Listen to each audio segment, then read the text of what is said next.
நம் கையில் இருக்கிற வேத புஸ்தகத்தை உயர்த்தி, என்னை உருவாக்கி என் வாழ்வை மாற்றுகிற உம்முடைய பரிசுத்த வேதத்திற்காக இயேசுவே உமக்கு நன்றி. இரட்சகராம் இயேசு கிறிஸ்துவின் நாமத்தில் ஜெபம் என்றுகிறோம் எங்கள் நல்ல ஜீவனுள்ள பிதாவே, ஆமேன். உன்னத பாடல்கள் 2ஆம் அதிகாரம் 5, 6, 7. திராட்சை ரசத்தால் என்னை தேற்றுங்கள், கிச்சிலி பழங்களால் என்னை ஆற்றுங்கள். நேசத்தால் சோகமடைந்திருக்கிறேன். அவர் இடது கை என் தலையின் கீழ் இருக்கிறது. அவர் வலது கை என்னை அணைத்துக் கொள்ளுகிறது. எருசலேமின் குமாரத்திகளே, எனக்கு பிரியமானவளுக்கு மனதாக மட்டும் நீங்கள் அவளை விழிக்க பண்ணாமலும் எழுப்பாமலும் இருக்கும்படி வெளிமான்கள் மேலும் வெளியின் மறைகள் மேலும் உங்களை ஆணையிடுகிறேன். கவனியுங்கள், 5ஆம் வசனத்தில் திராட்சரசத்தை குறித்து நாம் ஏற்கனவே பார்த்து விட்டோம். கிச்சிலி பழங்களை குறித்து நாம் பார்த்து விட்டோம். இப்போ அந்த நேசத்தால் சோகமடைந்திருக்கிறேன் என்கிற அந்த வாக்கியத்தை நாம் தியானிக்க போகிறோம். நேசத்தால் சோகமடைந்திருக்கிறேன். கவனியுங்கள், இந்த வாக்கியம் ஒரு பழைய ஏற்பாட்டு வாக்கியமாக இருந்தாலும் அது புதிய ஏற்பாட்டினுடைய ரகசியங்களையும் மகத்துவங்களையும் உள்ளடக்கியதாக இருக்கிறது என்பதை முதலாவது நீங்கள் உங்கள் மனதில் பதிய வைத்துக் கொள்ள வேண்டும். நேசத்தால் சோகமடைந்திருக்கிறேன். வேத அறிஞர்கள் இந்த சோகத்தை குறித்து சொல்லும்போது அவர்கள் என்ன சொல்லுகிறார்கள் என்று பார்க்கும்போது ஷார்ட் டைம் செப்பரேஷன் என்று சொல்லுகிறார்கள். அதாவது ஒரு சில காலம் பிரிந்திருக்கிற ஒரு காரியம் என்று சொல்லுகிறார்கள். சில காலம் பிரிந்திருக்கிறதுனால் ஏற்படுகிற ஒரு நேசத்தை அவர்கள் சொல்லுகிறார்கள், ஒரு சோகத்தை அவர்கள் சொல்லுகிறார்கள். நேசத்தால் சோகமடைந்திருக்கிறேன் அப்படிங்கிறத இந்த ஷார்ட் டைம் செப்பரேஷனால் வருகிற ஒரு சோகம், ஒரு சேட்னஸ் என்று சொல்லி அவர்கள் சொல்லுகிறார்கள். அருமையான தேவனுடைய ஜனமே, தேவனை விட்டு பிரிந்திருக்கிற மனிதனுக்கு, தேவனை விட்டு இயேசுவை விட்டு பிரிந்திருக்கிற மனிதனுக்கு இப்படிப்பட்ட காரியங்கள் வரும். அவருடைய நேசத்தை விட்டு பிரிந்திருக்கிற மனுஷனுக்கு, அவருடைய பாசத்தை விட்டு பிரிந்திருக்கிற மனுஷனுக்கு, அவரை அனுபவித்த மனிதனுக்கு அவரை விட்டு பிரிந்திருக்கும் போது நிச்சயமாகவே அவரை இழந்து போன ஒரு சோகம் அவனுடைய வாழ்க்கையில வரும். சுலமித்தி அந்த காரியத்தை வெளிப்படுத்தி காண்பிக்கிறாள்.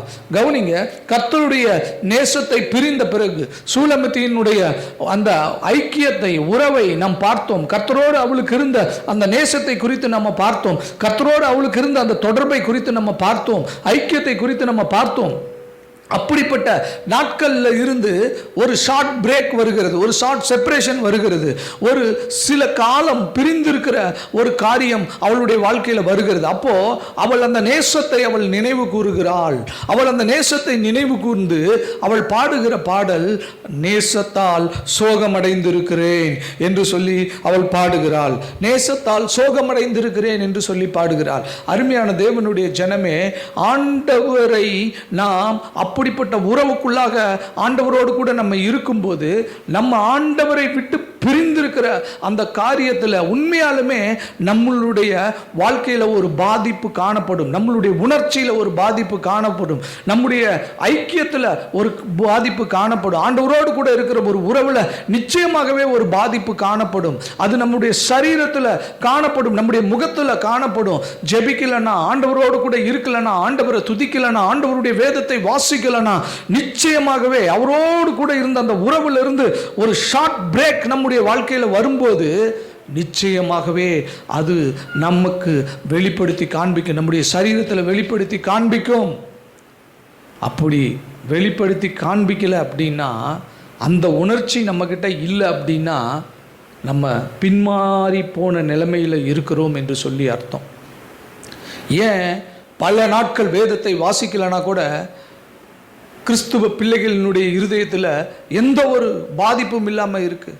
பல நாட்கள் ஜெபிக்கலனா கூட, பல நாட்கள் ஆராதிக்கலனா கூட, ஏன் கர்த்தருடைய அந்த உறவுல இருந்து, ஐக்கியத்தில் இருந்து வெளியில போனா கூட அவர்களுடைய இருதயத்தில் எந்த ஒரு பாதிப்பும் இல்லாமல் இருக்கு. அது எச்சரிப்பு உண்டாக்குகிற ஒரு காரியம். அது எச்சரிப்பு உண்டாக்குற ஒரு காரியம். பேக் ஸ்லைடிங் என்று சொல்லுவார்கள், பின்மாற்றம் என்று சொல்வார்கள், பின்மாறி போன இருதயம் என்று அதை குறித்து சொல்வார்கள். அதுல எந்த உணர்ச்சியும் இருக்காது. நீங்க வேதம் வாசிக்கலையா, நீங்க கர்த்தரோட உறவுல இல்லையா, கர்த்தரோட நீங்க ஐக்கியத்தில் இல்லையா, எந்த ஒரு பாதிப்பும் இருக்காது. ஆனா சூலமித்தி ஒரு சின்ன பிரிவு, ஒரு ஷார்ட் பிரேக், ஒரு ஷார்ட் செப்பரேஷன் சொல்லுகிறாள். அவருடைய நேசத்தால் நான் சோகமடைந்திருக்கிறேன், அவருடைய நேசத்தால் சோகமடைந்திருக்கிறேன். இது ஏதோ சூலமித்தி மட்டும் சொல்லுகிற காரியமாக இல்லை. நீங்கள் 119ஆம் சங்கீதத்தை எடுத்து வாசித்து பாருங்கள். அங்கு என்ன சொல்லப்பட்டிருக்கிறது? 119:81 வாசிங்க பார்க்கலாம். உம்முடைய ரட்சிப்புக்கு என் ஆத்துமா தவிக்கிறது, உம்முடைய வசனத்துக்கு காத்திருக்கிறேன் என்று சொல்லப்பட்டிருக்கிறது. உம்முடைய ரட்சிப்புக்கு என் ஆத்துமா தவிக்கிறது, உம்முடைய வசனத்துக்கு காத்திருக்கிறேன் என்று சொல்லப்பட்டிருக்கிறது. இங்க தவிக்கிறது என்று சொல்லப்பட்டிருக்கிறதுல சரியான மொழிபெயர்ப்பு என்ன அப்படின்னு பார்த்தீங்கன்னா, நலிந்து கிடக்கிறது என்று சொல்லப்பட்டிருக்கிறது.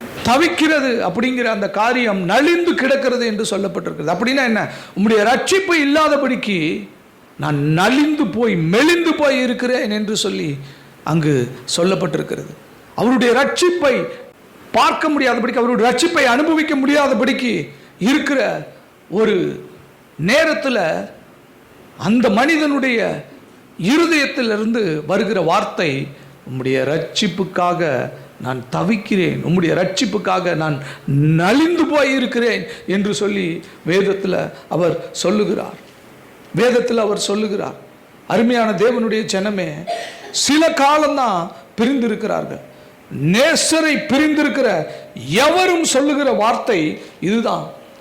இன்னொரு சங்கீதத்தில் சொல்லப்பட்டிருக்கிறது, உமது நியாயங்கள் மேல் என் ஆத்துமா எக்காலமும் வைத்திருக்கிற வாஞ்சையினால் தோய்ந்து போகிறது என்று சொல்லி மற்றொரு 119ஆம் சங்கீதத்தினுடைய வசனம் சொல்லுகிறது. என் ஆத்துமா தோய்ந்து போகிறது. எதன் மேல வச்சிருக்கிற வாஞ்சை? அவருடைய நீதி நியாயங்களின் மேல வைத்திருக்கிற வாஞ்சையினால் என் ஆத்துமா தோய்ந்து போகிறது என்று சொல்லுகிறது. அப்போ இங்க கவனிச்சு பாருங்க, அவரை விட்டு பிரிந்திருக்கும் போது சோகம் அடைகிறார். அவருடைய நீதி நியாயங்கள் மேல் வைக்கப்பட்டிருக்கிற வாஞ்சையினால் அவனுடைய ஆத்துமா தோய்ந்து போகிறது. அவருடைய ரட்சிப்பு இல்லாதபடிக்கு, அவருடைய ரட்சிப்பிலிருந்து வெளியில வந்திருக்கிற நேரத்தில் அவருடைய ரட்சிப்புக்காக ஆத்துமா தவிக்கிறது, நலிந்து போகிறது. அப்போ இந்த காரியங்கள் எல்லாம் எப்படிப்பட்ட உணர்ச்சிகள் என்கிறதை நீங்கள் சிந்தித்து பார்க்க வேண்டும். தேவனை விட்டு பிரிந்திருக்கிறோமா? தேவனுடைய நீதி நியாயங்களை விட்டு விலகி இருக்கிறோமா? தேவனுடைய ரட்சிப்பை விட்டு விலகி இருக்கிறோமா? அப்போ நம்முடைய இருதயத்தில், நம்முடைய வாழ்க்கையில் அப்படிப்பட்ட காரியத்தை குறித்ததான ஒரு சோகமோ, ஒரு தவிப்போ, ஒரு ஏக்கமோ, ஒரு வாஞ்சையோ இல்லாதபடிக்கு இருந்துச்சுன்னா நம்ம பின்மாறி போயிருக்கிறோம் என்று அர்த்தம். பின்மாறி போயிருக்கிறோம் என்று அர்த்தம். ஒரு நண்பன்கிட்டருந்து நம்ம விலகி வந்தாலே நம்முடைய இருதயம் பாதிப்புக்குள்ளாகிறது. நேசிக்கப்பட்ட ஒருவரிடமிருந்து விலகி வந்தா இருதயம் பாதிக்கிறது. சில மனிதர்களை நம்ம விட்டு விலகி வந்தா நம்முடைய இருதயம் பாதிக்கிறது. சில காரியங்களை விட்டு விட்டா நம்முடைய இருதயம் பாதிக்கிறது. ஆனால் தேவனோடு கூட இருக்கிற உறவை நம்ம சரி செய்கிறோமா? தேவனுடைய நீதி நியாயங்கள் மேலே இருக்கிற அந்த வாஞ்சையை நாம் சரி செய்கிறோமா? தேவனுடைய ரட்சிப்புக்காக, தேவனுடைய ரட்சிப்பை பெற்றதுக்காக நம்முடைய இருதயம் பூரிப்பாய் இருக்கிறதா? இதையெல்லாம் நாம் சிந்தித்து பார்க்க வேண்டும். உணர்ச்சியற்ற கிறிஸ்துவ வாழ்க்கை, உணர்ச்சியற்ற கிறிஸ்துவ வாழ்க்கை அது இல்லை. உன்னத பாடல்களில் நம்ம சபையை குறித்து பார்க்கும்போது சபை உணர்ச்சி மிகுந்ததாக இருக்கிறது. அந்த உணர்ச்சியின் தாக்கம் பெருவெள்ளமாய் பெருக்கெடுத்து வருகிறது. அவர் மேலே வைத்திருக்கிற நேசம், அவர்கிட்ட பிரியும் போது இருக்கிற பாரம், அவருடைய ரட்சிப்புக்காக, அவருடைய நீதி நியாயங்களுக்காக ஏங்குகிற, தவிக்கிற, வாஞ்சையாய் இருக்கிற காரியம் அந்த இடத்துல வெளிப்படுத்தப்பட்டிருக்கிறது. அந்த இடத்துல வெளிப்படுத்தப்பட்டிருக்கிறது. அருமையான தேவனுடைய ஜனமே, உண்மையில் வேதம் ஒரு காரியத்தை ரகசியமாய் உன்னத பாடல்களில் சொல்லி வைத்திருக்கிறது. அவருடைய நேசத்தால் சோகமடைந்திருக்கிறேன் என்று சூலமித்தி சொல்லுகிறார். இது புதிய ஏற்பாட்டினுடைய வாக்கியம் என்று சொன்னேன். புதிய ஏற்பாட்டினுடைய வாக்கியம் என்று எப்படி நம்ம அதை காண்பிக்க முடியும்? எப்படி நம்ம அதை புரிந்து கொள்ள முடியும்? நீங்கள் எடுங்க பார்க்கலாம். ரோமர் 8:9 நான் உங்களுக்காக வாசிக்கிறேன், நீங்கள் கவனித்தால் போதும்.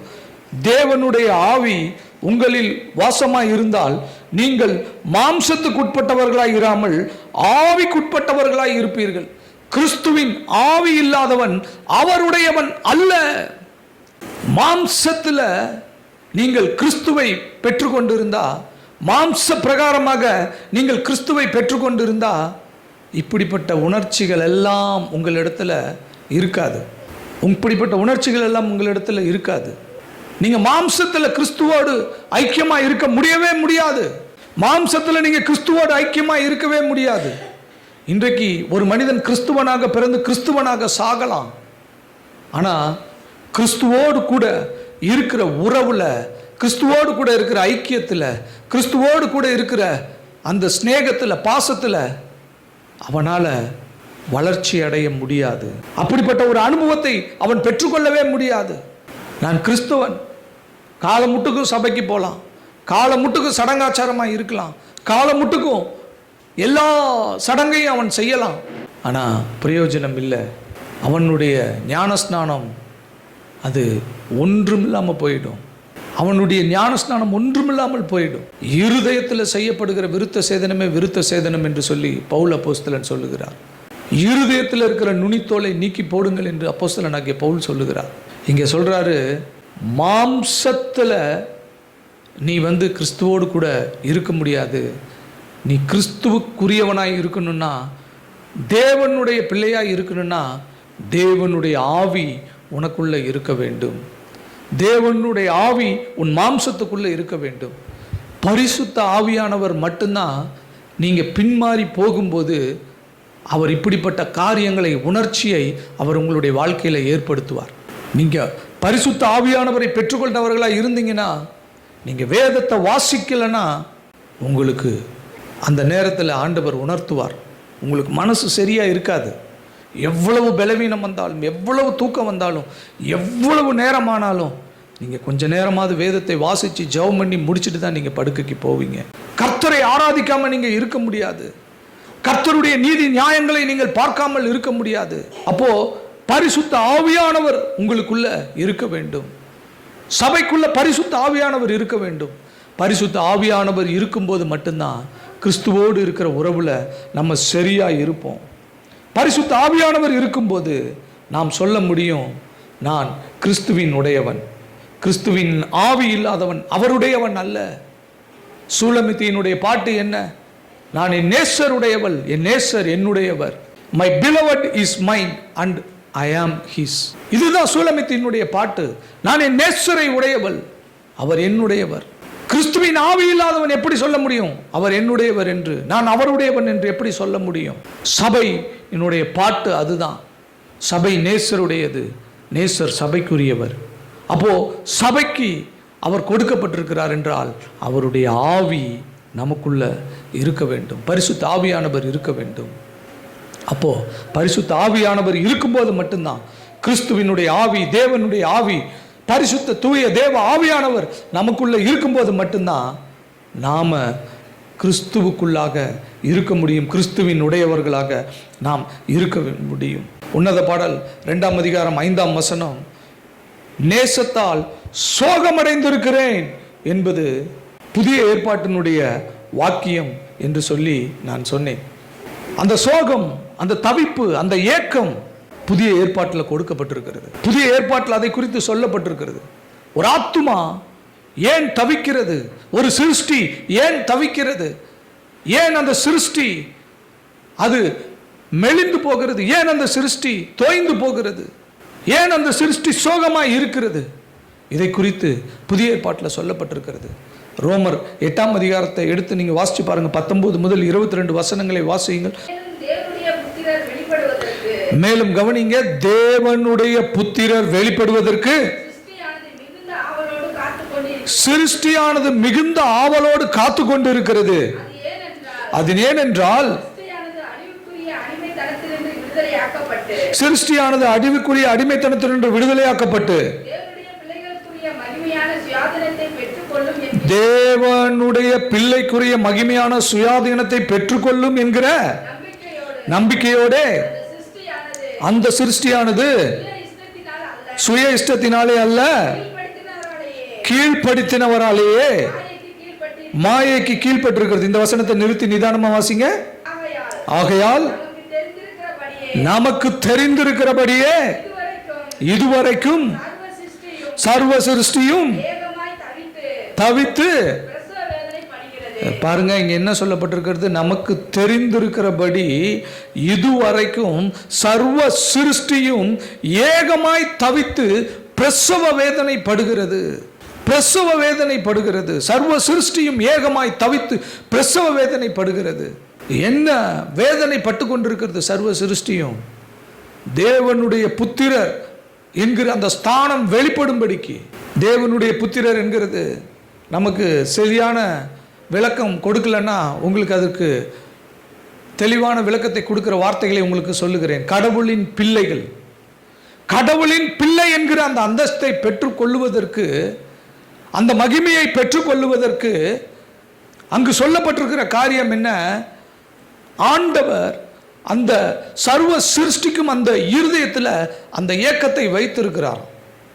கடவுள் என்கிற அந்த காரியம் அந்த சர்வ சிருஷ்டியில் வெளிப்படும்படிக்கு, தேவனுடைய புத்திரர் என்கிற அந்த காரியம் வெளிப்படும்படிக்கு சர்வ சிருஷ்டியும் ஏகமாய் தவித்து பிரசவ வேதனை படுகிறது என்று சொல்லி அப்போஸ்தலனாகிய பவுல் சொல்லுகிறார். இதுதான் உண்மையான ஒரு காரியம். ஏன் ஒரு சோகம்? நான் கடவுளினுடைய பிள்ளையாக நான் வெளிப்பட வேண்டும், கடவுளினுடைய பிள்ளையாக நான் மாற வேண்டும், கடவுளினுடைய பிள்ளையாக, தெய்வத்தினுடைய பிள்ளையாக, தேவனுடைய புத்திரராக நான் மாற வேண்டும்.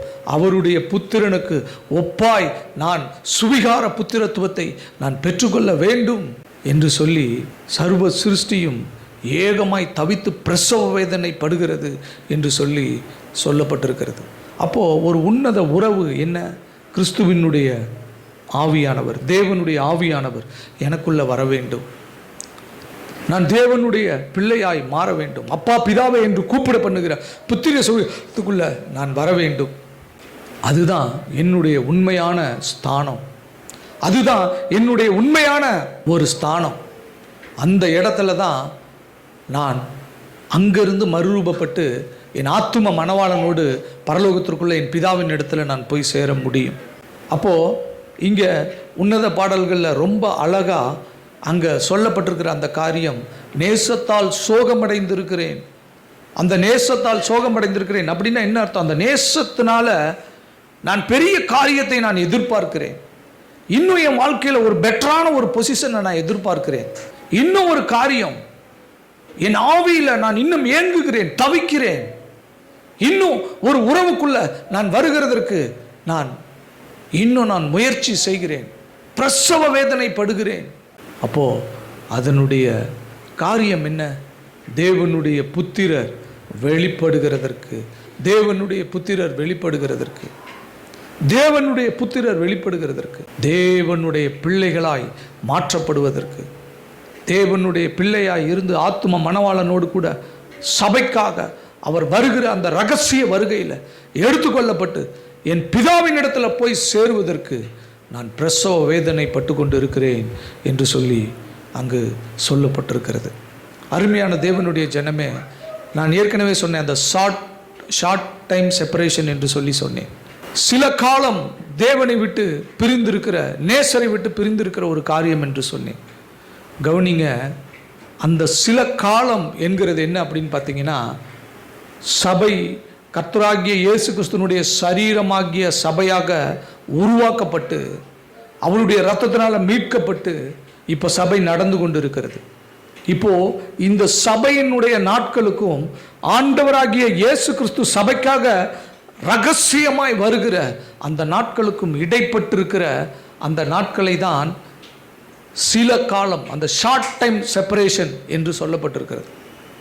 இப்போ சபை எப்படிப்பட்ட ஒரு எதிர்பார்ப்போடு இருக்கிறது தெரியுமா? எப்போ என் நேசர் வருவார், எப்போ என் நேசர் வருவார், அவருக்காக என் இருதயம் சோகமடைந்திருக்கிறது. எப்போ என் நேசரை நான் பார்ப்பேன், எப்போ சபையை வந்து அவருடைய சரீரமாகிய சபையை அவர் எடுத்துக்கொள்வார், அவர் மத்திய ஆகாயத்தில் நிற்பார். நான் இங்க மறுரூபப்பட்டு சபை எடுத்துக்கொள்ளப்பட்டு அப்படியே பறந்து பரலோகத்தில் போய் அவரோடு கூட அந்த பரதேசில சபை வைக்கப்படுகிற அந்த காரியம் எப்பொழுது அது நடக்கும் பாருங்க. இதுதான் 5ஆம் வசனத்தில் ரகசியமாக சொல்லப்பட்டிருக்கிறது. இதுதான் 5ஆம் வசனத்தில் ரகசியமாக சொல்லப்பட்டிருக்கிறது. அப்போ 5ஆம் வசனத்தினுடைய அந்த காரியம் என்ன? நேசத்தால் சோகமடைந்திருக்கிறேன் என்று சொல்லக்கூடிய காரியம் அது ஒரு ஷார்ட் டைம் செப்பரேஷன்.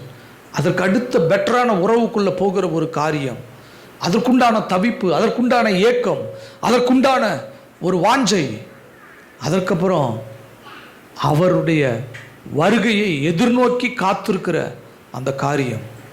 இதெல்லாம் தான் அந்த வரியில் வாக்கியத்தில் சொல்லப்பட்டிருக்கிறது. அப்போ சபையினுடைய காரியம் என்ன? சபை ஏன் தவிக்கிறது? சபை ஏன் ஏங்குகிறது? சபை எதை நோக்கி எதிர்பார்த்து கொண்டிருக்கிறது? சபையினுடைய நோக்கம் என்ன? அது அவருடைய அந்த சபையினுடைய ஆத்தும மணவாளனுக்காக ஏங்கி தவித்து சோகத்தோடு அவரை எப்பொழுது சந்திப்பேன், எப்பொழுது அவரை காண்பேன், எப்பொழுது அவர் எனக்காக வானத்தின் மத்தியில் வந்து நிற்பார் என்கிற தவிப்போடு அது இருக்கிறது என்று சொல்லி பார்க்கிறோம். அடுத்த வசனத்தை பார்த்தீங்கன்னா இதோடு கூட அந்த வசனம் கனெக்டாக இருக்கும். வாசிங்க 6ஆம் வசனத்தை. அவர் இடது கை என் தலையின் கீழ் இருக்கிறது, அவருடைய வலது கை என்னை அணைத்துக் கொள்ளுகிறது. அவருடைய இடது கை என் தலையின் கீழ் இருக்கிறது, அவருடைய வலது கை என்னை அணைத்துக் கொள்ளுகிறது. இப்போ பாருங்க, அந்த ஷார்ட் டைம் செப்பரேஷன், அவன் நேசமாய் அந்த நேசத்தினால சோகமாய் இருந்தா அந்த சோகத்தை, அந்த சபைக்குண்டான எதிர்பார்ப்பை பார்த்து, அந்த சபைக்குண்டான அந்த வாஞ்சையை பார்த்து ஆண்டவர் அந்த சபையை எடுத்துக்கொள்ளுகிறார், அந்த சபையை எடுத்துக்கொள்ளுகிறார். அடுத்து நடக்கிற காரியம் என்ன அப்படின்னு பார்த்தீங்கன்னா, அவர் இடது கை என் தலையின் கீழ் இருக்கிறது, அவர் வலது கையினால் என்னை அணைத்து கொள்ளுகிறார். அவர் வலது கையினால் என்னை அணைத்து கொள்ளுகிறார். கவனிங்க, ஆண்டவர் சொல்றாரு, இமைப்பொழுது நான் உன்னை கைவிட்டேன், ஆனால் உருக்கமான இரக்கங்களால் உன்னை சேர்த்து கொள்ளுவேன் என்று சொல்லி ஆண்டவர் சொல்லுகிறார். ஏசாயா 54ஆம் அதிகாரம் 7ஆம் வசனத்தை எடுத்து வாசிங்க பார்க்கலாம். இமைப்பொழுது உன்னை கைவிட்டேன், ஆனாலும் உருக்கமான இரக்கங்களால் உன்னை சேர்த்துக் கொள்வேன். பாருங்க, சோகமடைந்திருக்கிறேன் என்று சூலமித்தி சொல்றா.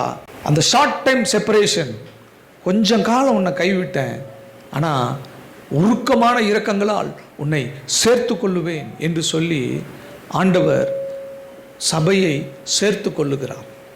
இப்போ அடுத்தது ஒரு காரியத்தை அங்கு நம்ம பார்க்கிறோம். என்ன சொல்லப்பட்டிருக்கிறது? அவர் இடது கை என் தலையின் கீழ் இருக்கும், அவரது வலது கையினால் என்னை அணைத்து கொள்ளுகிறார். இப்போ இங்க 2 காரியம் வெளிப்படுத்தப்படுகிறது.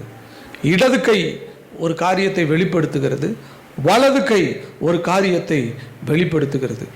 உங்களுக்கு ஒரு காரியத்தை இந்த காலை வேளையிலே நான் சொல்லுகிறேன். யூதர்களுடைய கலாச்சாரத்தின்படி இடது கை எதை குறிக்கிறது என்று பார்க்கும்போது ராஜரீகத்தையும் ராஜாவையும் அவருடைய நியாய தீர்ப்பையும் குறிக்கிறது. ராஜாவையும் அவருடைய நியாய தீர்ப்பையும் குறிக்கிறது. இடது கை தேவனுடைய இடது பக்கம், அதை குறிக்கிறது. இதை வசன ஆதாரத்தோடு நம்ம எங்கே பார்க்கலாம் அப்படின்னு பார்த்தீங்கன்னா, மத்தேயு 25ஆம் அதிகாரம் 31ஆம் வசனத்தை எடுத்து வாசிங்களேன். அன்றைய மனுஷகுமாரன் தம் மகிமை பொருந்தினவராய் சகல பரிசுத்த தூதரோடு வரும்போது தமது மகிமையுள்ள சிங்காசனத்தின் மேல் வீற்றிருப்பார். அதுக்கப்புறம் 33 வாசிங்க. செம்மறி ஆடுகளை தமது வலது பக்கத்திலும் வெள்ளாடுகளை தமது இடது பக்கத்திலும் நிறுத்துவார். அதுக்கப்புறம் 41ஆம் வசனத்தை வாசிங்க பார்க்கலாம். அப்பொழுது இடது பக்கத்தில் நிற்பவர்களை பார்த்து, அவர் சபிக்கப்பட்டவர்களே, என்னை விட்டு பிசாசுக்காகவும் அவன் தூதர்களுக்காகவும் ஆயத்தம் பண்ணப்பட்டிருக்கிற நித்திய அக்கினியிலே போங்கள் சொல்லுகிறார். நித்திய அக்கினியில் போங்கள் என்று சொல்லி ஆண்டவர் சொல்லுகிறார். தமது இடது பக்கத்தில் இருக்கிறவர்களை அவர் சிங்காசனத்தில் வீற்றிருந்து தமது சகல மகிமையோடு கூட அவர் வந்து அவர் சிங்காசனத்தில் வீற்றிருந்து இடது பக்கம் இருக்கிறவர்களை அவர் நியாயம் தீர்க்கிறார். அவர் அக்கினியில கொண்டு போய் அவர்களை போடுகிறார். பிசாசுக்காகவும் அவனுடைய தூதர்களுக்காகவும் உண்டு பண்ணின அக்கினியில போய் நீங்கள் விழுங்கள் என்று சொல்லி அவர் நியாயம் தீர்க்கிறார். அப்போ தேவனுடைய இடது பக்கம், இடது கை என்கிறது எதை குறிக்கிறது? அவருடைய ராஜரீகத்தையும் அவருடைய நியாயாசனத்தையும் அவருடைய நியாய தீர்ப்பையும் குறிக்கிறது. அவருடைய நியாயாசனத்தையும் அவருடைய நியாய தீர்ப்பையும் குறிக்கிறது. அவருடைய ராஜரீகத்தை குறிக்கிறது. அவர் ராஜாவாய் வருகிறதை குறிக்கிறது. அவர் தம்முடைய சகல மகிமையோடும் கூட அவர் பரலோகத்திலிருந்து இறங்கி வந்து அவர் நியாயாசனத்தில் அமர்ந்து சிங்காசனத்தில் அமர்ந்து இடது பக்கம் இருக்கிறவர்களை அவர் நியாயம் தீர்க்கிறார். அந்த நியாயாசனத்துக்கு முன்பாக இருக்கிற எல்லாரும் நியாயம் தீர்க்கப்படுகிறார்கள். நல்லவன் வலது பக்கத்துக்குரிய ஆசீர்வாதத்தை எடுத்துக்கொள்ளுகிறான். இந்த பூமியில தேவனற்ற ஜனங்களாய் இருந்தவர்கள் இடது பக்கத்துக்குரிய தண்டனையை எடுத்துக்கொள்ளுகிறார்கள். நியாயம் தீர்க்கிறதாய் இருக்கிறது. அவர் இடது கை என் தலையின் கீழ் இருக்கிறது. அவர் இடது கை என் தலையின் மேல இருக்கிறது. எல்லாரும் ஒரு வார்த்தை சொல்லுவாங்க, கத்தி தலைக்கு மேல தொங்கிக்கிட்டு இருக்கும்பாங்க. அது சாதாரணமா சொல்லக்கூடிய காரியம் அல்ல. பாருங்க, உண்மையாலுமே ஒவ்வொரு மனுஷனுடைய நியாய தீர்ப்பும் அவன் தலையின் மேல இருக்கிறது. அவன் தலையின் மேல இருக்கிறது. ஒவ்வொரு மனுஷனுடைய நியாய தீர்ப்பும் அவன் செய்திருக்கிற எல்லா காரியங்களும் அவன் தலையின் மேல வைக்கப்பட்டிருக்கிறது. அந்த காரியத்திலிருந்து விடுதலையாக்குற ஒரு காரியம் ஆண்டவராகிய இயேசு கிறிஸ்து மட்டும்தான். இங்கே அழகா சூலமித்தி சொல்லுகிறாள், அவருடைய இடது கை என் தலையின் கீழே இருக்கு. இப்போ இடது கையை பார்த்துட்டோம். அவருடைய வலது கரம் எதை குறிக்கிறது என்று பார்க்கும்போது சங்கீதம் 63:8 எடுத்து வாசிங்களேன். என் ஆத்துமா உம்மையே தொடர்ந்து பற்றி கொண்டு இருக்கிறது. உமது வலது கரம் என்னை தாங்குகிறது. உமது வலது கரம் என்னை தாங்குகிறது. சூலமித்தி சொல்றா, அவருடைய வலது கரத்தினால் என்னை அணைத்துக் கொள்ளுகிறார். இன்னொரு வசனம் வாசிங்க பார்க்கலாம். சங்கீதம் 60:5 எடுத்து வாசிங்க. உமது பிரியர் விடுவிக்கப்படும்படி கவனிங்க, உமது வலது கரத்தினால் ரட்சித்து எனக்கு செவி கொடுத்தருளும். இங்க பாருங்க, ரொம்ப அழகா சொல்லப்பட்டிருக்கிறது. அவருடைய இடது கை அவருடைய ராஜரீகத்தையும் அவருடைய நியாய தீர்ப்பையும் உரியதாய் இருக்கிறது. அது என் தலையின் கீழே இருக்கு. ஆனா அடுத்த வார்த்தை அவ சொல்றா, அவருடைய வலது கை என்னை அணைத்து கொள்ளுகிறது. இங்க சொல்றான், அவருடைய வலது கரம் என்னை தாங்குகிறது. அதுக்கப்புறம் இங்க சொல்றாங்க இன்னொரு வாட்டி, அவருடைய வலது கரம் என்னை ரட்சிக்கிறது. அப்போ இடது கையினால் அணைத்து கொள்ளுகிற அந்த காரியம், இடது கை தலையின் கீழ் இருக்கிற காரியம் என்ன? தேவனுடைய நியாய தீர்ப்பு, தேவனுடைய அந்த தண்டனை, தேவனுடைய அந்த நீதி நம்ம தலையின் மேல இருக்கு. அவருடைய இடது கை என் தலையின் மேல வச்சிட்டாரு. இப்போ அடுத்தது நடக்குது. அதிலிருந்து வேற யாராலையும் என்னை காப்பாற்ற முடியாது. அவருடைய வலது கரம் என்ன செய்து தெரியுமா? என்னை அணைத்து கொள்ளுகிறது. அவருடைய வலது கரம் என்னை தாங்குகிறது. அவருடைய வலது கரம் என்னை ரட்சிக்கிறது. எதிலிருந்து ரட்சிக்கிறது? தேவனுடைய நீதியிலிருந்து, தேவனுடைய நியாய தீர்ப்புகளிலிருந்து ரட்சிக்கிறது. பாருங்க, நேசத்தால் சோகமடைந்திருக்கிறேன், அதுல ரகசிய வருகையை மறைத்து வைத்தார். இப்போ இங்க பாருங்க, அடுத்தது சொல்றாரு, சபை எடுத்துக்கொள்ளப்பட்டு விட்டது. இப்போ கைவிடப்பட்டு ரட்சிக்கப்படுகிற ஜனங்களுக்காக அவர் திரும்ப வரார். பகிரங்க வருகையை குறித்து சொல்லப்படுகிறது.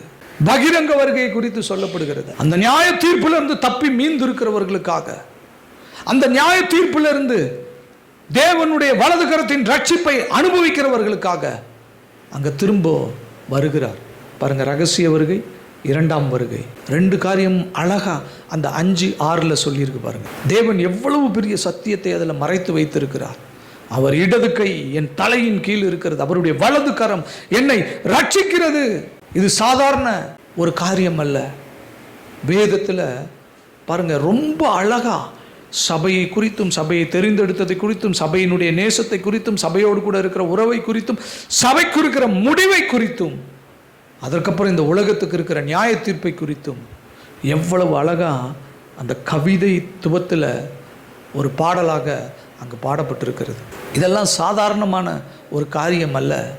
அவர் இடது கை என் தலையின் கீழ் இருக்கிறது, அவர் வலது கரத்தினால் என்னை அணைத்து கொள்ளுகிறார் என்கிற அந்த காரியம் ரொம்ப தெளிவாக ஆண்டவராகிய இரண்டாம் வருகையை, அவருடைய நியாய தீர்ப்பை குறித்து சொல்லுகிறது.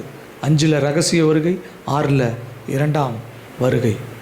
அடுத்தது 7 வாசிங்களேன். 7ஆம் வசனத்தை வாசிங்க பார்க்கலாம். எருசலேமின் குமாரத்திகளே, எனக்கு பிரியமானவளுக்கு மனதாகும் மட்டும் நீங்கள் அவளை விழிக்க பண்ணாமலும் எழுப்பாமலும் இருக்கும்படி வெளிமான்கள் மேலும் வெளியின் மறைகள் மேலும் உங்களை ஆணையிடுகிறேன். கவனிங்க, இந்த வசனம் நேசருடைய அன்பில் இருந்து பிரியமானவளை பிரிக்க கூடாது என்பதாக ஒரு கருத்தை வெளிப்படுத்துகிறது. நேசருடைய அன்பிலிருந்து அந்த பிரியமானவளை பிரிக்கக்கூடாது, அந்த பிரியமானவளை பிரிக்கக்கூடாது, அந்த காரியத்தை வெளிப்படுத்துகிறது. உண்மையாலுமே கிறிஸ்துவினுடைய அன்பை விட்டு நம்மை பிரிப்பவன் யார் என்று பவுல் அப்போஸ்தலன் சொல்லிட்டு ஒரு லிஸ்ட்டை அவர் அறிவிக்கிறார். வாசிங்க பார்க்கலாம். ரோமர் 8ஆம் அதிகாரம் 35 39 வரைக்கும் பொறுமையாக ஒவ்வொரு வசனமாக நிறுத்தி நிதானமாக வாசிங்க. கிறிஸ்துவின் அன்பை விட்டு நம்மை பிரிப்பவன் யார்? உபத்திரவமோ, வியாகுலமோ, துன்பமோ, பசியோ, நிர்வாணமோ, நாசமோசமோ, பட்டயமோ, இவை எல்லாவற்றிலேயும் நாம் நம்மில் அன்பு கூறுகிறவராலே முற்றும் ஜெயம் கொள்ளுகிறவர்களாய் இருக்கிறோம். மரணமானாலும் ஜீவனானாலும் தேவ தூதர்களானாலும் அதிகாரங்களானாலும் வல்லமைகளானாலும் நிகழ்காரியங்களானாலும் வரும் காரியங்களானாலும் உயர்வானாலும் தாழ்வானாலும் வேற எந்த சிருஷ்டியானாலும்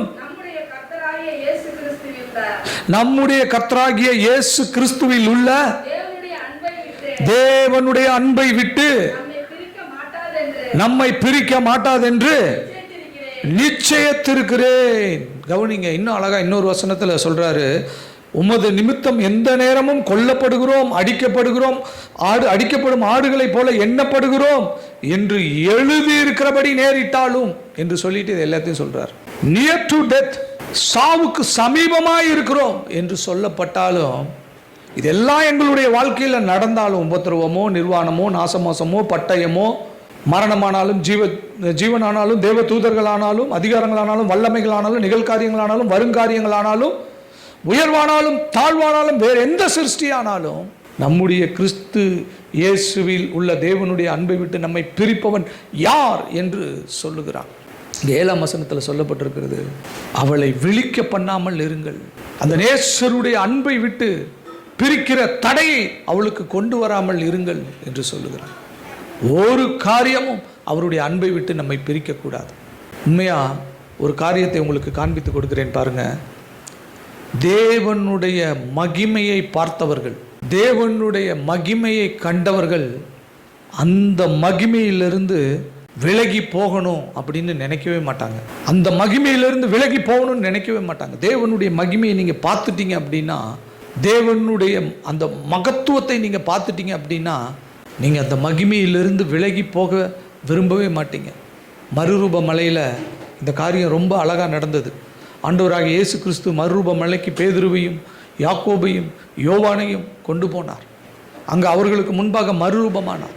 மோசேயும் எலியாவும் அவர்களோடு கூட பேசுகிறவர்களாக காணப்பட்டார்கள். அப்போ பேதுரு சொல்லுகிறான், வாசிச்சு பாருங்க, மத்தேயு 17ஆம் அதிகாரம் 4ஆம் வசனம். சீக்கிரமாக எடுத்து வாசிங்க. அப்பொழுது பேதுரு இயேசுவை நோக்கி, ஆண்டவரே, நாம் இங்கே இருக்கிறது நல்லது. உமக்கு சித்தமானால் உமக்கு ஒரு கூடாரமும் மோசேக்கு ஒரு கூடாரமும் எலியாவுக்கு ஒரு கூடாரமுமாக 3 கூடாரங்களை போடுவோம் என்றான். அவன் என்ன பேசுறான்னு அவனுக்கு தெரியல. அந்த மகிமையை பார்த்தான். அந்த மகிமையை பார்த்த உடனே ஆண்டவர்கிட்ட ஜெபம் பண்றான், வேண்டுதல் செய்கிறான். ஆண்டவரே, இங்கே ஒரு கூடாரத்தை போடுவோம். இந்த மகிமையிலேயே நான் இருக்கிறேன், இந்த மகிமையை பார்த்து கொண்டே நான் இருக்கிறேன். இந்த கூடாரத்துக்குள்ள நீங்க அந்த மகிமையோடு இருங்க, நான் அந்த மகிமையை அனுபவித்துக் கொண்டே இருக்கிறேன் என்று சொல்லி பேதுரு சொல்லுகிறான்.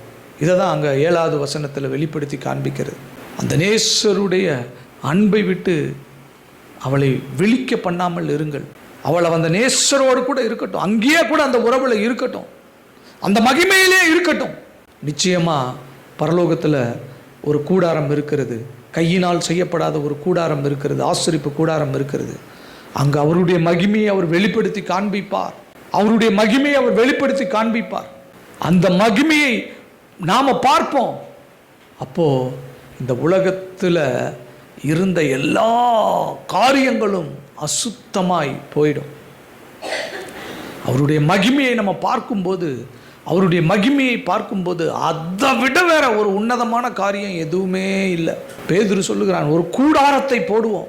ஆண்டவர் சொல்கிறாரு, நிச்சயமாக நடக்கும் பேதுரு, ஒரு கூடாரம் போடப்படும். அந்த கூடாரத்தில் மனுஷர் கைவேலை இல்லாத கூடாரமாக இது இருக்கும். அந்த கூடாரத்துக்குள்ளே நீங்கள் எல்லாரும் வந்து நிற்பீங்க. நான் உங்களுக்கு என் மகிமையை நான் வெளிப்படுத்தி காண்பிப்பேன், உங்களுக்கு நான் என் மகிமையை வெளிப்படுத்தி காண்பிப்பேன். அப்போ நீங்கள் அந்த கூடாரத்தை விட்டு பிரிந்து போகிற எண்ணமே உங்களுக்கு இருக்காது. அந்த மகிமையை நித்திய நித்திய நித்திய காலமாய் நீங்கள் பார்ப்பீர்கள், ஆராதிப்பீர்கள், அனுபவிப்பீர்கள். அது ஒரு பெரிய சந்தோஷம், அது பரலோக சந்தோஷம். இங்கே 7ல் தெளிவாக சொல்கிறாரு, அவளுக்கு மனதாகும் மட்டும் அவள் அனுபவிக்கட்டும், அவளுக்கு மனதாகும் மட்டும் அனுபவிக்கட்டும். அதுக்கு ஒரு எண்டே இருக்காது. அவளை தொந்தரவு பண்ணாதீங்க, அவளை விழிக்காதீங்க, அதுக்கு ஒரு எண்டே இருக்காது. அந்த மகிமையை பார்த்துட்டா அவ்வளோதான். பேதுரு சொன்ன மாதிரி தான், ஒரு கூடாரத்தை போட்டு அதுக்குள்ளே நீங்கள் இருங்கப்பா, நாங்கள் அதுக்குள்ளே இருக்கிறோம், அந்த மகிமைக்குள்ளே நாங்கள் வந்துடுறோம். அருமையான தேவனுடைய ஜனமே, அப்படி தான் அந்த மகிமையோடு தான் அவர் வருவாராம். தமது சகல மகிமையோடும் கூட பரிசுத்த தேவ தூதர்களோடும் கூட அவர் பரலோகத்திலேருந்து இறங்கி வருவார். அந்த மகிமையை பார்க்கும்போது அதுவே, அதை இழந்து போன ஜனங்களுக்கு அதுவே ஒரு பெரிய ஒரு தண்டனையாக இருக்கும்.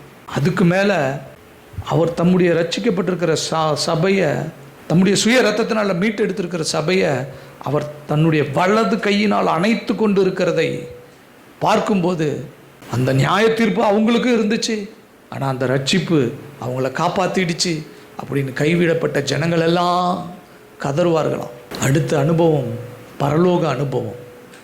பரலோக அனுபவம் பாருங்கள், அந்த மகிமையை அவர் வெளிப்படுத்தி காண்பிக்கிறார். அந்த மகிமையை விட்டு பிரியறதற்கு மனது வரல. ஒரு கூடாரத்தை நான் இங்கே போடுறேன், அந்த மகிமையை நான் அதற்குள்ளே அனுபவிக்கிறேன் என்று சொல்லி பேதுரு சொல்லுகிறார். உண்மையில் ஆண்டவராகிய இயேசு கிறிஸ்து இந்த மகிமையை நாம் பார்க்கும்படி நமக்காக வேண்டுதல் செய்திருக்கிறார். தெரியுமா உங்களுக்கு? வாசிங்க, யோவான் 17ஆம் அதிகாரம் 24ஆம் வசனம். பிதாவே, உலக தோற்றத்திற்கு முன் நீர் என்னில் அன்பாய் இருந்தபடியினால், கவனிங்க இந்த வரியை பொறுமையாக வாசிங்க. நீர் எனக்கு தந்த மகிமையை, என்னுடைய மகிமையை நீர் எனக்கு தந்தவர்கள் காணும்படியாக, கவனிங்க, நான் எங்கே இருக்கிறேனோ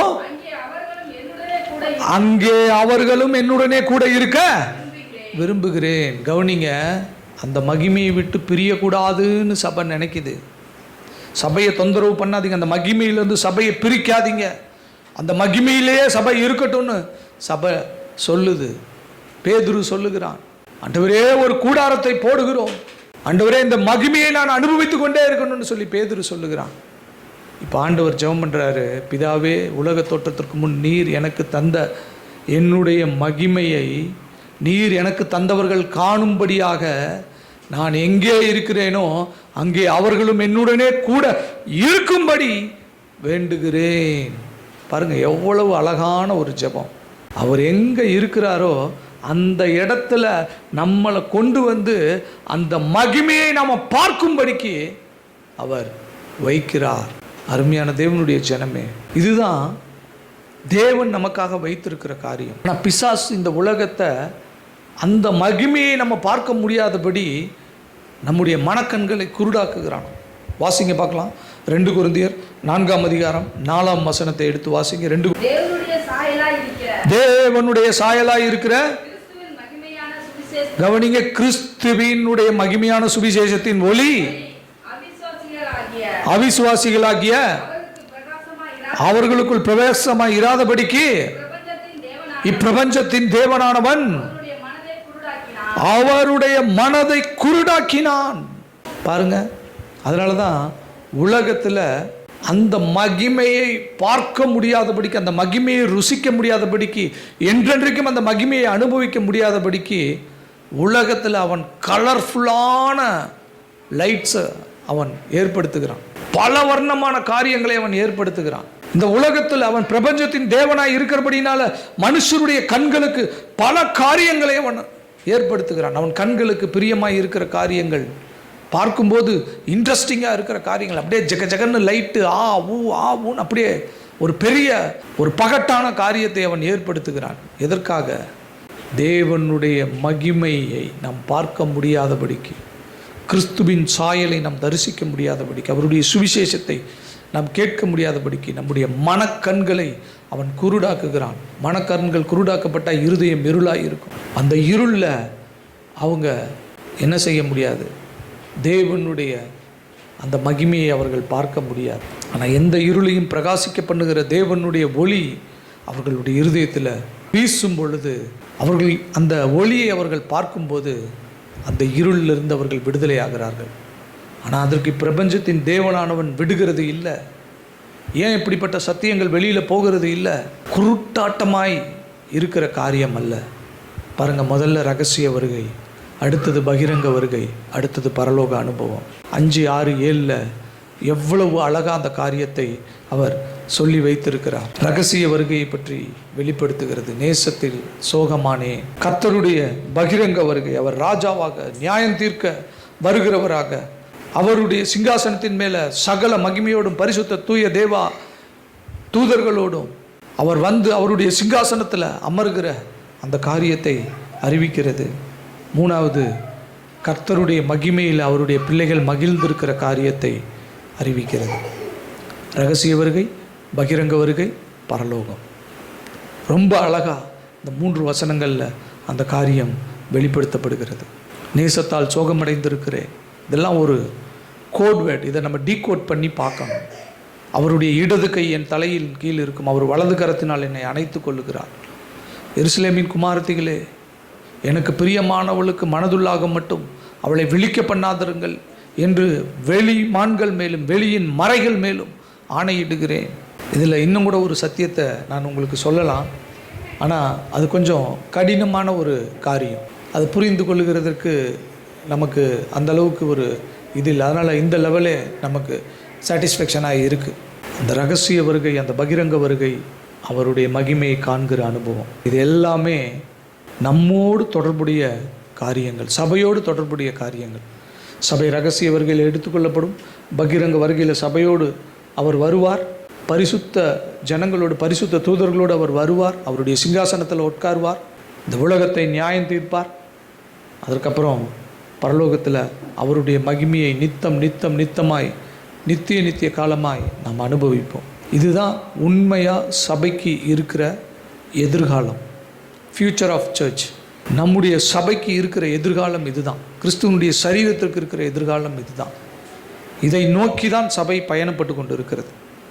அதனால் ஜாக்கிரதை உள்ளவர்களாய் இருந்து உங்கள் ஆத்துமாக்களை இருளாக்குகிற காரியத்தை, உங்கள் மனக்கண்களை குருடாக்குகிற காரியத்தை, உங்கள் இருதயத்தை குருட்டாட்டம் பண்ணுகிற காரியத்தை நீங்கள் நிதானித்து அறிந்து அவைகளிலிருந்து வெளியில் வந்து தூய தேவ ஆவியானவருடைய ஐக்கியத்தில், உறவில், அவரோடு கூட இருக்கிற அந்த பிணைப்பில், அவர் முத்திரித்திருக்கிற நிலைமையில் நீங்கள் வாழ்ந்து எடுத்துக்கொள்ளப்பட்டு பரலோகத்திற்கு போகிற ஒரு அனுபவத்தை நீங்கள் பெற்றுக்கொள்ள வேண்டும். சபை இந்த பூமியில் நடக்கிறது அதுதாங்க. நீங்கள் ஹாஸ்பிட்டலுக்கு போனால் உங்களை சுகமாக்கி அனுப்பிடலாம். நீங்கள் கலெக்டர் ஆஃபீஸ் போனால் உங்கள் தேவைகளை எல்லாம் சந்தித்து அனுப்பிடலாம். ஆனால் உங்கள் ஹாஸ்பிட்டலோ உங்கள் கலெக்டர் ஆஃபீஸோ மற்ற காரியங்களோ உங்களை பரலோகத்துக்குள்ளே கொண்டு போகவே முடியாது. சின்னதோ பெருசோ கர்த்தராகிய இயேசு கிறிஸ்துவனுடைய சரீரமாக இருக்கிற சபை தான் பரலோகத்துக்குள்ள ஜனங்களை கொண்டு போய் சேர்க்கும். கேட்டுக்கு போகிற வாசல் விசாலமாக இருக்கிறது. அதனால் விசாலமாக இருக்கிற வாசலில் அநேகர் போவாங்க. ஆனால் பரலோகத்துக்கு எடுத்துக்கொள்ள போகிற காரியம் ரொம்ப சின்னதாக இருக்குது. தெரிந்து கொள்ளப்பட்டவர்கள் கொஞ்சம் பேர் தான். அவங்க பரலோகத்துக்கு போகிற ஒரு வழியை அவர் சபையில் தான் வைத்திருக்கிறார். அப்போது சபைக்குள்ள நான் இருந்து சபை மூவ் ஆகிற போது நானும் மூவ் ஆகி, சபை நெருங்குகிற போது நானும் நெருங்கி, சபை மறுரூபப்படும் போது நானும் மறுரூபப்பட்டு என் தேவனிடத்துக்கு நான் போயிடணும். இதை தான் தேவன் உங்களுக்கு வைத்திருக்கிற காரியம். இதை நீங்கள் என்ன செஞ்சிடக்கூடாது, இழந்து போயிடக்கூடாது. நம்ம அப்படியே இருக்கிற இடத்துல கண்களை மூடி கர்த்தருடைய சமூகத்தில் நம்மை முழுவதுமாய் அர்ப்பணிப்போம். ஆண்டவர் நம்மோடு கூட பேசி இருக்கிறார். ஒரு மகிமையை தேவன் நமக்கு வெளிப்படுத்தி காண்பித்திருக்கிறார். அந்த மகிமைக்குரிய ஜனங்களாக ஆண்டவர் நம்மை இந்த காலைவேளையில் அறிவித்திருக்கிறார்.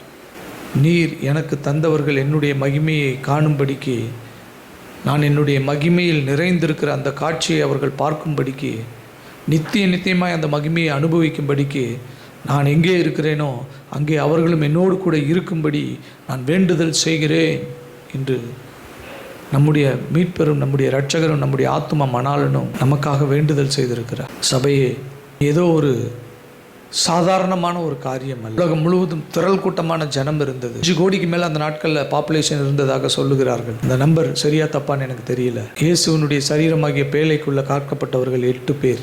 ஜஸ்ட் 8. 100 கணக்கில் இல்லை, 1000 கணக்கில் இல்லை, லட்சங்களில் இல்லை, கோடியில் இல்லை, ஜஸ்ட் 8 பேர். இப்போது நம்பரில் ஒன்றுமே இல்லை, நம்பரில் ஒன்றுமே கிடையாது. ஒரு ஆத்துமாவை ரட்சிக்கக்கூடும் என்று சொன்னால், அந்த ஒரு ஆத்துமா ரட்சிக்கப்படும் என்று சொன்னால், அந்த ஆத்துமா ரட்சிக்கப்படுகிறதற்காக அவர் தம்முடைய எல்லா காரியத்தையும் அவர் செய்திருக்கிறார். நம்பரில் இல்லை. அநேகருடைய பாவங்களை மன்னிக்கிறதற்காக அவர் சிலுவையில் போனார். இன்றைக்கு எத்தனை பேர் அந்த சிலுவையை ஏற்றுக்கொண்டு இருக்கிறோம்? எத்தனை பேர் அந்த ரட்சிப்பை மகிழ்ந்து கொண்டு இருக்கிறோம்? இந்த எத்தனை பேர் அந்த காரியத்தில் பயனடைந்திருக்கிறோம்? ரொம்ப சொற்ப ஜனங்கள். ஆனால் அது பரலோகத்துக்கு போகிற ஜனங்கள்.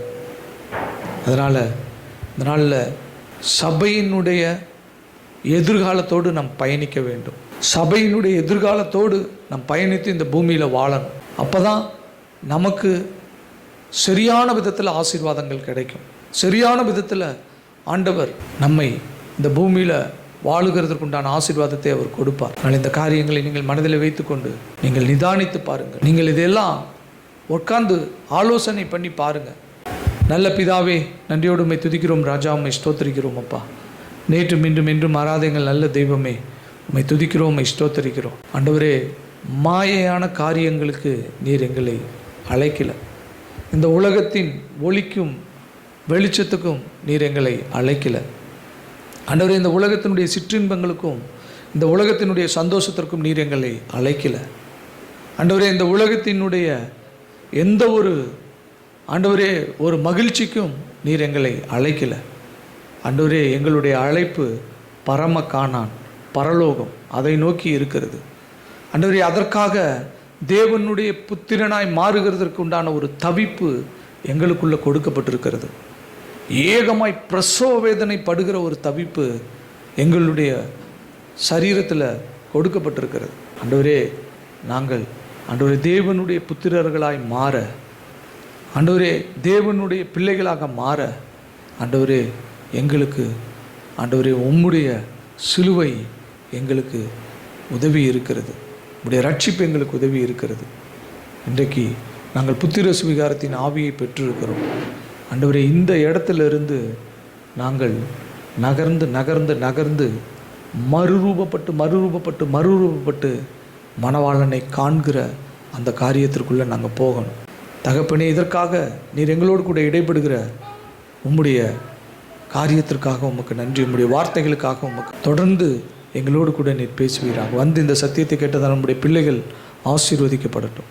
உம்முடைய பிள்ளைகளை ஆசீர்வாதமாக மாற்றும். எங்கள் மீட்பரும் எங்கள் இன்ப இரட்சகருமாய் இருக்கிற கர்த்தராகிய இயேசு கிறிஸ்துவின் நாமத்தில் ஜெபம் வேண்டுகிறோம் எங்கள் ஜீவனுள்ள நல்ல தகப்பனே, ஆமென்.